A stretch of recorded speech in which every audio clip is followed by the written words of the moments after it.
Escrevo para mim e é uma necessidade compulsiva de escrever. Escrever é um prazer.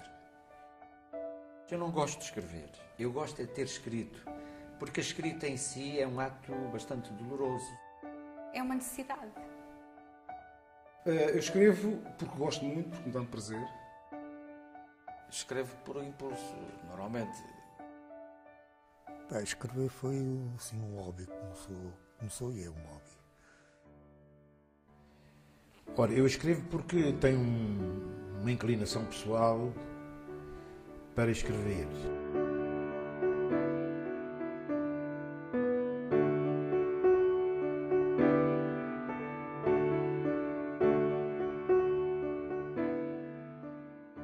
Bem, isto é uma pergunta que já me tem sido feita várias vezes e sempre embaraçosa de responder, porque comporta uma vastidão imensa. Apesar de tudo, vou tentar sintetizar. Eu acho que o que me faz escrever, ou o que faz escrever qualquer pessoa, é sem dúvida o prazer de escrever. Escrever é um prazer. E também um certo sentimento de fraternidade e até de poder, porque não? A escrita é por si só um poder, um grande poder. O escritor, naturalmente, que vagueia pelo espaço e pelos éteres, cria, recria, controla emoções, faz viagem pelo esotérico, cria pessoas, movimenta-as e até as mata. Ora, eu escrevo porque tenho uma inclinação pessoal para escrever, para exprimir, portanto, emoções, para exprimir os meus estados de alma, para exprimir aspectos da vida e para, evidentemente, realizar um projeto e, quando possível, atingir, no que diz respeito à escrita, aquilo que nós podemos chamar o sonho. O sonho. Escrever, para mim, é uma necessidade. Mas é também uma coisa muito natural. Tão natural como falar. Às vezes mais fácil do que falar. Para quem? Essencialmente para mim. E isto pode parecer um pouco egoísta, e se calhar é, mas eu, quando escrevo, nunca tenho em mente o outro. Sobretudo para mim. Dá muito prazer ler a minha poesia. Eu escrevo praticamente só poesia, mas é sobretudo para mim. Só que eu sinto e penso que toda a gente, quando escreve, mesmo pessoas para si, é com o fito que os outros o leiam, que apreciem. Claro que eu gosto que me leiam, que gostem do que eu escrevo. É para eles também. Mas, em primeiro lugar, para mim, para os cadernos, e depois logo se vê. Eu escrevo porque gosto muito, porque me dá prazer, e depois escrevo para mim. Quem quiser ler-me, eu não me importo. Escrevo para mim e é uma necessidade compulsiva de escrever. Talvez mais escrever do que falar. Escrever é uma forma de exorcizar a minha solidão, os meus sonhos, as minhas interrogações. O ato de escrita em si é para mim uma forma de comunicar com os outros, de estar com os outros. É a minha forma de chegar aos outros. Por isso escrevo a pensar num leitor imaginário, num leitor ideal, que não é ninguém que tropeça na rua comigo, mas sei que ele existe, não lhe vejo o rosto, mas é para esse leitor ideal e imaginário que eu escrevo.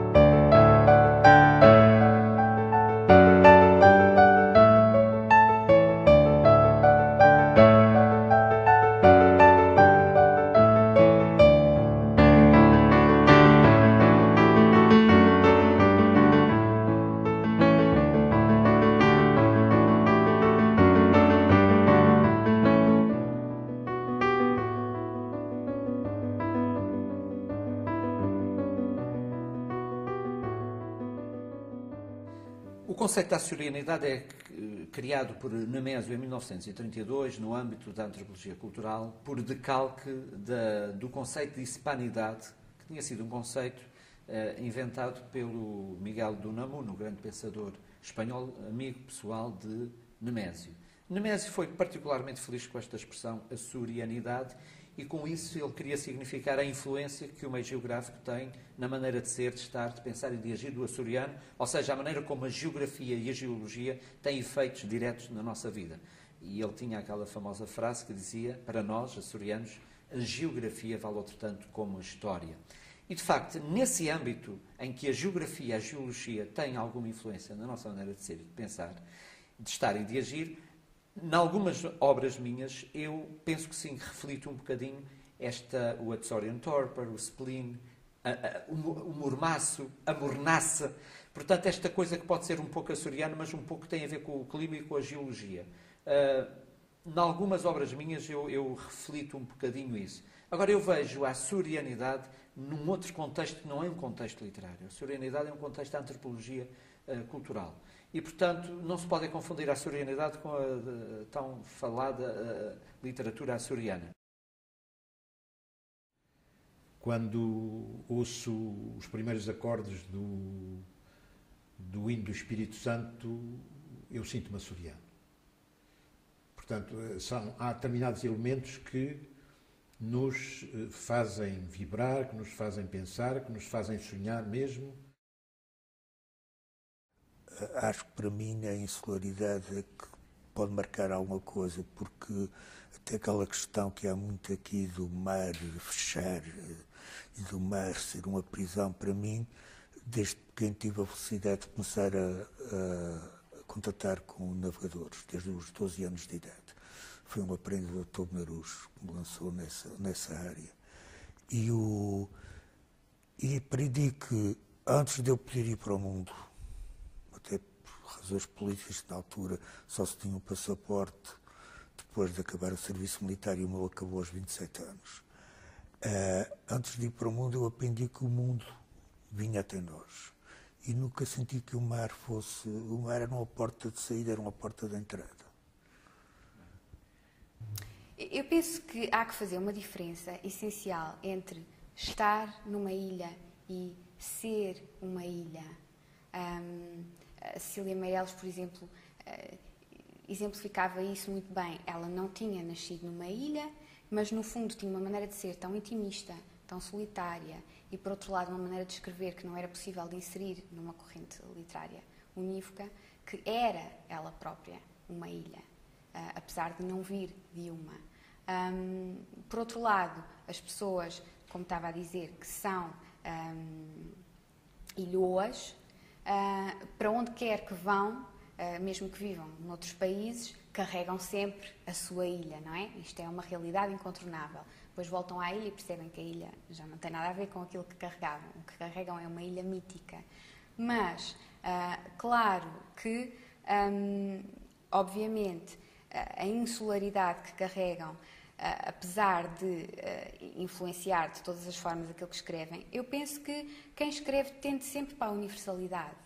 Porque as questões com que o ser humano se defronta aqui, ali, no Polo Norte, na Oceania, nos Açores, são questões, são interrogações comuns a todos. E quem escreve, enfim, no sentido de realmente escrever, acaba por ter esse pendor universalista e acaba por apelar a todos, penso eu. Eu acho que é absolutamente impossível o fator ilha não estar presente em nós, ilhéus. Na minha poesia está presente em tudo, desde o basalto, desde os sismos, o medo, a religiosidade, os verdes, o mar, a distância, os horizontes, a solidão, esta paz, uma felicidade, uma paz intrínseca que há na ilha, que nos contagia, que nos aumenta a nostalgia de ser ilhéu. Sempre com os olhos num futuro e num universo que está para além dos horizontes. E aí alimenta-se o sonho.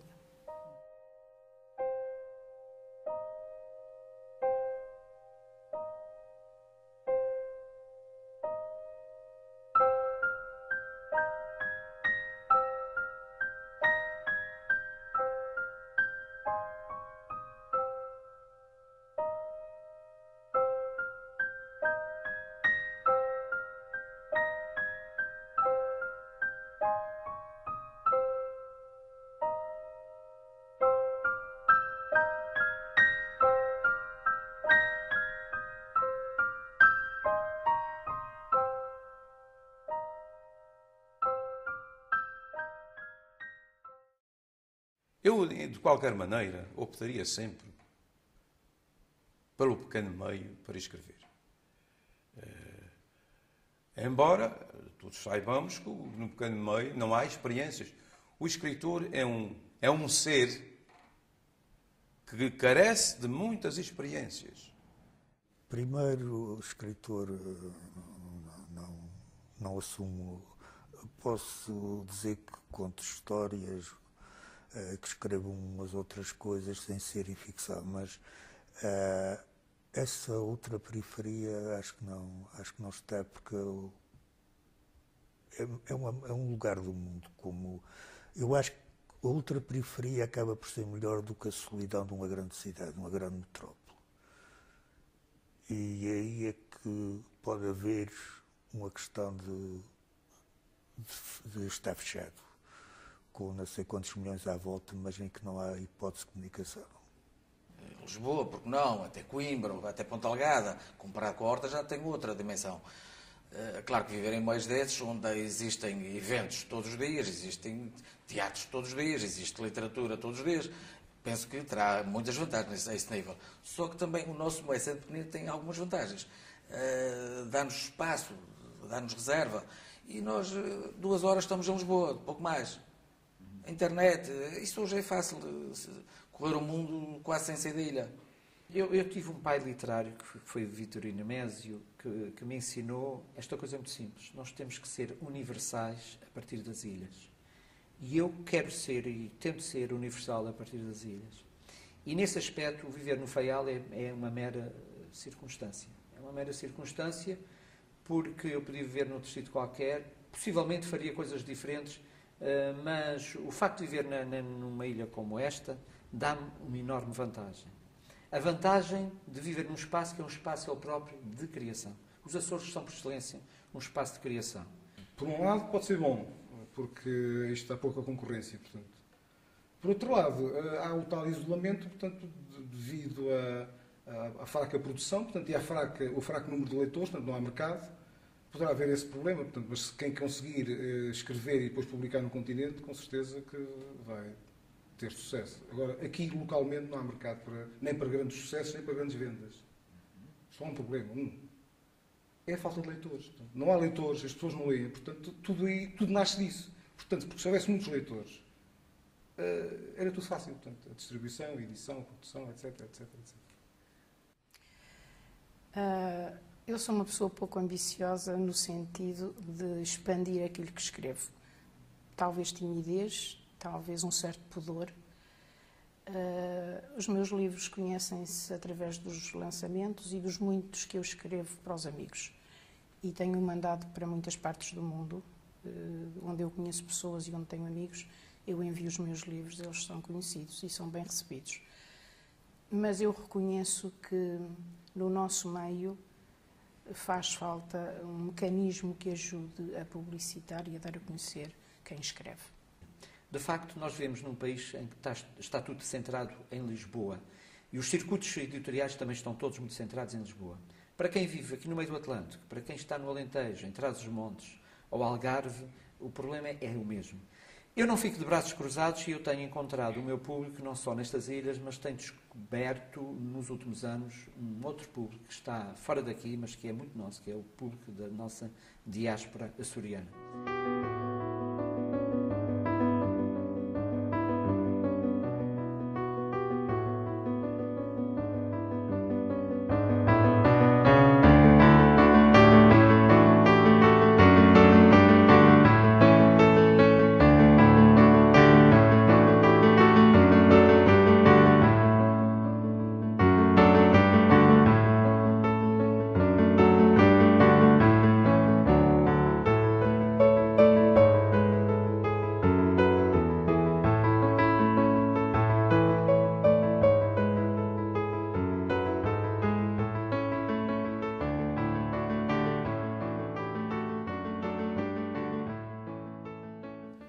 Os jovens de agora, pois têm outras solicitações e é pena. Acho que a pena é que haja solicitações demasiadas para a nossa juventude. Não critico isso, mas algumas, claro, não são as melhores. Mas eu acredito que o mundo vai ser renovado através de jovens e, porque não, através da escrita, através do cinema, através das artes, através do lado bom que tem a humanidade. Isso é o que eu penso. Sabes que há uma coisa, que é um novo tipo de literatura, que é o blog.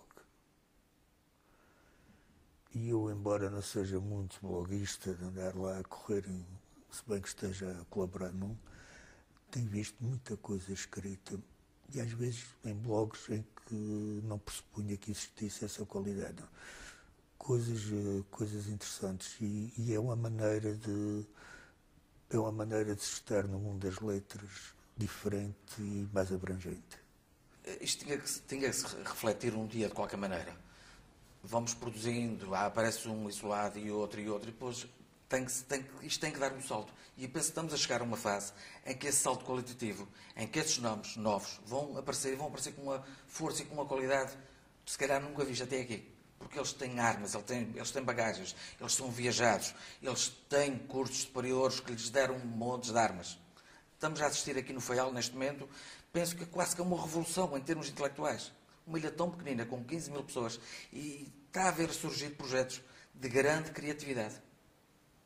Penso que os próximos 2, 3 anos, se a geração continuar a apostar no Faial Films Fest, o Fazendo, espero que continue, o Avenida Marginal, espero bem que continue, porque é um projeto também interessante e alternativo. Eu penso que vamos ter aqui, nos próximos anos, cheios de grandes talentos a surgir de novo. O que vejo com alguma apreensão é o facto de, por exemplo, da área das humanísticas gradualmente está a ser retirada das escolas. E mais, como professor e pedagogo e profissional do ensino, estou preocupado porque o que eu vejo agora é uma terrível pressão para que os alunos sejam encaminhados para áreas das ciências, porque isso é que dá emprego. Ora, o nosso país precisa de poetas, precisamos de antropólogos, de sociólogos, precisamos de filósofos.